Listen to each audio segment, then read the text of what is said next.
All right, guys, we're going to keep this Buffalo Beer Week sort of fun going on. Last night at the Big Ditch Brewery was really a lot of fun. Gracious hosts, very welcoming, and we had a ton of fun, and I can do that all the time. We're going back to a regular traditional style review from another Buffalo area brewery up in Lockport. Of course, you guys know it's the Beer Project. And I got a crowler this time. It's not always the case when you're running into the versions, and this is version 8. A lot of times the crowlers are not available right after release, just for your quantity's sake and stuff like that. But this is the one, version 8. ABV 6.3%. Do I have any IBUs? No IBUs noted. Oh, on Untappd it has 6.5%. I don't think that's a 5. Anyway, it says here at Beer Project, our goal in the brewing industry is to consistently experiment and improve in the quest to make the best beer possible for everyone. I believe Jason the brewer said that this is brewed with Motuere and Wai-ti, so New Zealand hops. Of the citrus sort of variety. Do you know what I mean? I had a little taster of this. Didn't have a whole lot of time to sit and get the big kind of stemware, big goblets of it. I think the aromas play differently in the bigger glasses. Do you know what I mean? This was really well carbonated out of the can, so maybe I'll blow off some steam about what it looks like and smells like before I get into it. Again, this is the Beer Project's the one, version 8. And I mean, look at that thing. It's great. It's this really yellow looking milk. It really is. It's pale and delicate looking, really great white bubbles. And it just looks the part of a really solid New England. Do you know what I mean? And it is a New England. I don't know if I told you that, but the one is of the New England, variety. Yeah. These the aromas right now through the head are faint, and delicate. Let's see if I can get a little bit better nose. Yeah. Faint citrus, delicate citrus, a little bits of lime in there, some grassiness too, which I was a little surprised about. But I think if you do any sort of research on the Wai-ti, and the other one is Motuere, low alpha acids and stuff like that, they seem to play ball really nicely with these citrus notes, but then they just kind of are nicely well rounded in their their approach.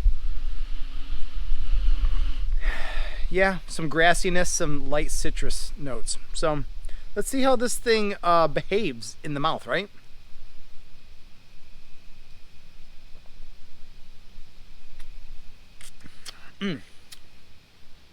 Wonderful. It's a smooth drinking beer. Absolutely.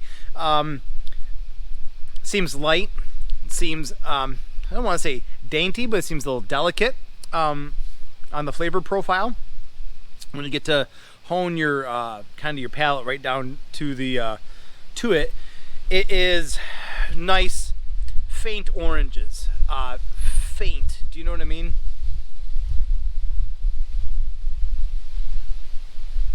Well-rounded. I don't know if it's the oats that make it so well-rounded, soft.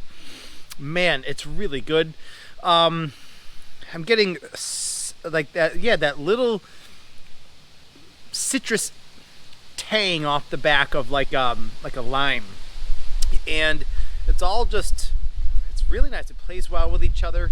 I could do same thing. A little bit of grassy notes. And not like a danky green, but just like an earthy and like a very nice sort of complement to the citrus and the delicateness of the beer in general.